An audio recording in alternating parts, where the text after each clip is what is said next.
CP Mumbai police भरती 2026 तर पहा विद्यार्थी मित्रांनो, सीपी मुंबई पोलीस भरतीचं जे ग्राउंड आहे हे मरोळला आहे। तर मरोळला या ठिकाणी 11 फेब्रुवारीपासून ग्राउंड चालू होत आहे आणि 11 फेब्रुवारीला मायाला सुद्धा त्या ठिकाणी स्वतः ग्राउंड आहे सीपी मुंबईला। तर आपल्याला या ठिकाणी मरोळला आपल्याला जायचं कसं आहे, ग्राउंडपर्यंत आपल्याला कशा प्रकारे पोहोचायचं आहे याबद्दल सुद्धा मी तुम्हाला माहिती सांगणार आहे। त्याचबरोबर सीपी मुंबईला ज्यांचं पण ग्राउंड आहे तर आपल्याला डॉक्युमेंट कोणकोणते त्या ठिकाणी लागणार आहे, ग्राउंडच्या अंदरची प्रक्रिया कशा प्रकारे राहते आणि त्याचबरोबर त्या ठिकाणी जे मुलं कोणकोणत्या चुका करते, कोणकोणत्या आपल्याला गोष्टीचं लक्ष ठेवायचं, कोणकोणत्या आपल्याला चुका करायच्या नाही आहे। त्याचबरोबर जे विद्यार्थी मित्रांनो सीपी मुंबईच्या अंदरची ग्राउंडच्या अंदरची प्रक्रिया कशा प्रकारे राहते तर याबद्दल सुद्धा तुम्हाला माहिती सांगणार आहे। ट्रॅक वगैरे कशा प्रकारे असणार आहे संपूर्ण माहिती मी तुम्हाला आजच्या व्हिडिओच्या माध्यमातून सांगणार आहे। पहिला इव्हेंट कोणता घेतला जाते, दुसरा कोणता घेतला जाते, तिसरा कोणता इव्हेंट घेतला जाते आणि कोणकोणत्या गोष्टीचं लक्ष ठेवायचं, कोणकोणत्या चुका नाही करायच्या। सीपी मुंबई मरोळ या ग्राउंड बद्दल संपूर्ण माहिती मी तुम्हाला आजच्या व्हिडिओच्या माध्यमातून सांगणार आहे।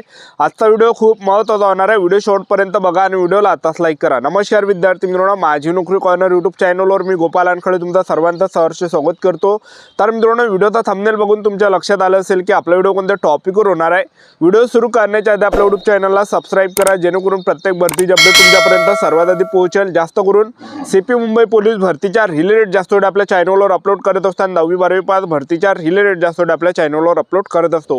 व्हिडिओ सुरू करण्याच्या अगोदर सर्वांना एक रिक्वेस्ट आहे, तुम्ही आपला व्हिडिओ कोणत्या जिल्ह्यातून पाहून राहिले नक्की कमेंट बॉक्समध्ये सांगा, जेणेकरून मला सुद्धा अंदाज लागणार आहे की आपला व्हिडिओ कोणकोणत्या जिल्ह्यापर्यंत पोहोचू राहील। सर्वात पहिले आपल्याला जे विद्यार्थी मित्रांनो सीपी मुंबईला मरोळच्या ग्राउंडवर आपल्याला जायचं कसं आहे। मरोळला मुलांचं या ठिकाणी ग्राउंड आणि नायगावला या ठिकाणी मुलींचं ग्राउंड आहे। तर मुलांचं जे ग्राउंड आहे हे मरोळ अंधेरीच्या इकडे आहे, एक लक्षात ठेवा, ठीक आहे। तर आपल्याला जायचं कसं आहे, तुम्ही कोणत्या खेड्यापाड्यातून येत असाल, ठीक आहे, तुम्ही या ठिकाणी गडचिरोली गोंदियाच्या इकडून जर येत असाल, नागपूरच्या इकडून येत असाल किंवा कोल्हापूरच्या इकडून येतात, पुणेच्या इकडून येत असाल तर सर्वात पहिले आपल्याला कुठे यायचं आहे तर सर्वात अगोदर तुम्ही CSMT ला या ठिकाणी या, म्हणजे छत्रपती शिवाजी महाराज टर्मिनल मुंबई रेल्वे स्टेशनवर आपल्याला या ठिकाणी यायचं आहे। तिथून जे विद्यार्थी मित्रांनो घाटकोपरचे आपल्याला या ठिकाणी लोकल पकडायचे आहे।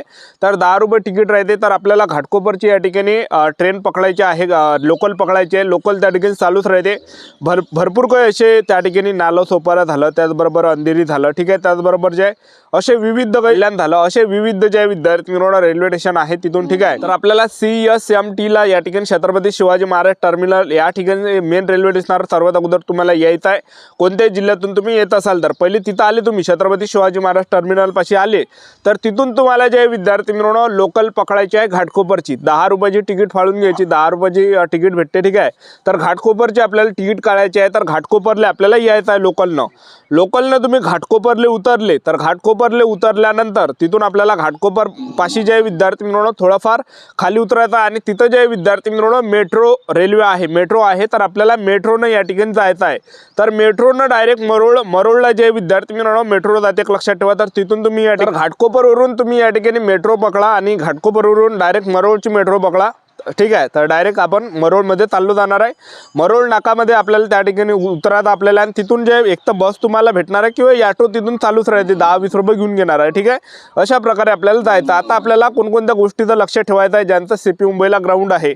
तर पहा, पहिली गोष्ट तुम्ही जे विद्यार्थी मित्रांनो 1-2 दिवस अगोदर त्या ठिकाणी आहे, कारण की भरपूर विद्यार्थी लांबून येते, जसं अमरावती जिल्हा झालं, त्याचबरोबर नागपूर झालं, गडचिरोली झालं, गोंदिया झालं, इथून मुलं त्या ठिकाणी येते। तर 2 दिवस अगोदर निघा, म्हणजे तुम्हाला सांगतो तुम्ही या ठिकाणी 9 फेब्रुवारीला या ठिकाणी निघा गावावरून आणि तुम्ही या ठिकाणी 10 फेब्रुवारीपर्यंत या ठिकाणी पोहोचणार आहे। 1 दिवस आपल्याला आराम त्या ठिकाणी घ्यायला लागते, एवढ्या दूरचा प्रवास राहते, तेवढी काय आपली बॉडीला त्या ठिकाणी रेस्ट पाहिजे, एक लक्षात ठेवा, ठीक आहे।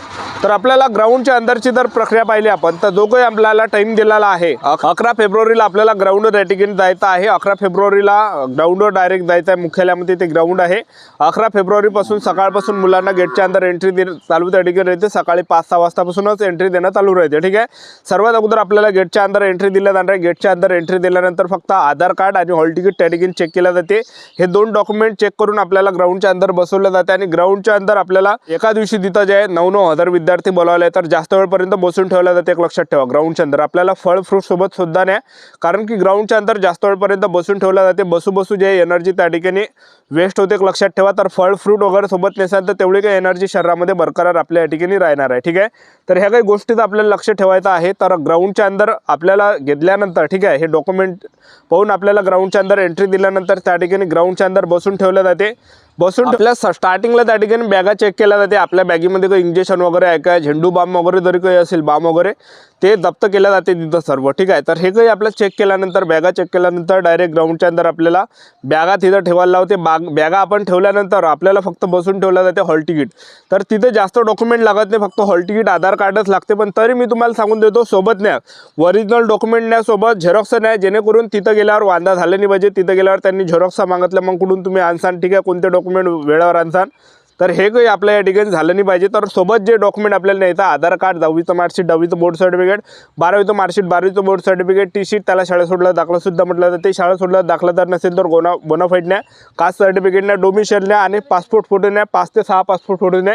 एवढे काही डॉक्युमेंट आपल्या सोबत न्यायचे आणि प्रत्येकाच्या 2-2 झेरॉक्स सोबत राहू द्या, ठीक आहे। हे काही प्रक्रिया झाल्यानंतर त्या ठिकाणी जे विद्यार्थी मित्रांनो आपला हॉल तिकीट त्या ठिकाणी स्कॅन केलं जाते आणि हॉल तिकीट स्कॅन केल्यानंतर त्या ठिकाणी आपलं जे उंची वगैरे त्या ठिकाणी मोजलं जाते, उंची झालं, त्याचबरोबर छाती झालं आणि वजन। त्या ठिकाणी जे विद्यार्थी मित्रांनो आधुनिक तंत्रज्ञानाचा वापर राहते, सर्व आपल्याला त्या स्क्रीनवर दाखवल्या जाते। आपली उंची किती, आपली छाती किती आहे, आपलं वजन किती आहे, हे सर्व काही त्या ठिकाणी दाखवल्या जाते। आणि त्याचबरोबर हे काही प्रक्रिया झाल्यानंतर आणखीन समोर आपल्याला पाठवल्या जाते आणि तिथं जे विद्यार्थी मित्रांनो चेस्ट नंबर दिला जाते, चेस्ट नंबर देते। चेस्ट नंबर दिल्यानंतर दोन्ही पायाला चिपा लावून दिल्या जाते आणि हे काही प्रक्रिया झाल्यानंतर आपलं त्या ठिकाणी जे विद्यार्थी मित्रांनो एका पोलिसाजवळ जवळपास 100 विद्यार्थी दिल्या जाते। एका पोलिसाजवळ मोजून त्या ठिकाणी 40 ते 50 विद्यार्थी दिल्या जाते आणि त्या विद्यार्थ्यांचं जे ग्राउंड आहे एक पोलीस त्या ठिकाणी घेतो, एक लक्षात ठेवा, ठीक आहे। तर एका पोलिसाजवळ जवळपास तुम्ही धरून त्याला 100 विद्यार्थी त्या ठिकाणी दिले जातात। त्या ठिकाणी जे विद्यार्थी मित्रांनो हे काही झाल्यानंतर, हे काही प्रक्रिया झाल्यानंतर त्या ठिकाणी एक पोलीस आला आपल्या इव्हेंटसाठी आपल्याला नेते। पहिला जो इव्हेंट कोणता घेऊ शकते, जो खाली इव्हेंट असेल तो घेतला जाते। तर पहिला मागच्या वर्षी जर पाहिलं तर पहिला त्यांनी 100 मीटर घेतला होता, गेल्याबरोबर 100 मीटर घेतला आणि 100 मीटर धावायच्या वेळेस आपल्याला चुका कोणत्याने करायच्या, इकडे तिकडे पाहू नका, म्हणजे आपल्या इकडे सगळे पाहून आले, इकडे तिकडे आपल्याला भटकायचं नाही, आपलं पूर्ण फोकस 100 मीटरच्या आउटवर असला पाहिजे, ठीक आहे। तर 100 मीटर आपल्याला त्या ठिकाणी मारायचे। 100 मीटर झाल्यावर लगेच त्या ठिकाणी 1600 मीटर रनिंगसाठी नेते। तर 1600 मीटर रनिंगला 100 पोरं त्या ठिकाणी सोडते। तर 100 मीटर रनिंगला सुद्धा आपल्याला त्या ठिकाणी घाबरायचं नाही आहे, तर आपल्याला हिंमत ठेवायची आहे, एक लक्षात ठेवा। तर एका बॅचमध्ये 100 पोरं रनिंगसाठी सोडते 1600 मीटर रनिंगला। तर 4 राऊंड आपल्याला मारायचे आहे। 4 राऊंड झाल्यानंतर त्या ठिकाणी जे विद्यार्थी मित्रांनो आपल्याला मार्क वगैरे दाखवले जात नाही, एक लक्षात ठेवा। त्यानंतर तिसरा राऊंड घेते, तर तो घेते लगेच गोळा फेक, म्हणजे 5-5 मिनिटाचा ब्रेक भेटते। तसा 100 मीटर झाला की लगेच 5 मिनिटांनी जे 5 मिनिटं रेस्ट देते। 5 मिनिटाचा रेस्ट झाल्यानंतर लगेच 1600 मीटर रनिंगसाठी नेते आणि 1600 मीटर रनिंग झाल्यानंतर त्या ठिकाणी गोळा फेकवर नेते लगेच, ठीक आहे। 1600 मीटर रनिंग झाली, 5 मिनिटं रेस्ट घेऊ देते, 5 मिनिटं झाल्यावर गोळा फेकावर आपल्याला त्या ठिकाणी नेते। तर गोळा फेकाच्या वक्ती आपल्याला चुका कोणत्याने करायच्या आहे, आपल्याला आपल्या इकडे सगळेजण पाहिजे, पोलीस झाला, पोरं झाला, आपल्या बॅचचे, आपल्या ग्रुपचे, आपल्या ट्रूपचे, तर आपल्याला त्यांच्याकडे पाहायचं नाही। आपला जो पूर्ण फोकस आहे तो गोळा फेकवर त्या ठिकाणी असला पाहिजे।